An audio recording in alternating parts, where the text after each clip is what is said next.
अस्सलाम वालेकुम दोस्तों आज हम आए हैं लाहौर और आज हम आपको दिखाएंगे शाही किला लाहौर, जो कि बहुत मशहूर जगह है लाहौर की। और जो जितनी ये किसने बनाया और ये कब तमीर हुआ, इसके बारे में जितनी मालूमात हैं हम आज आपके साथ शेयर करेंगे। तो चलो आज दोस्तों किला की तरफ चलते हैं।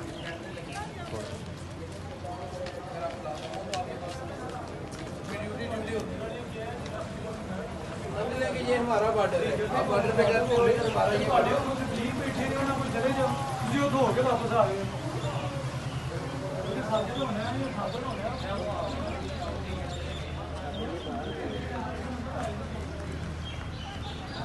निकल जाओ।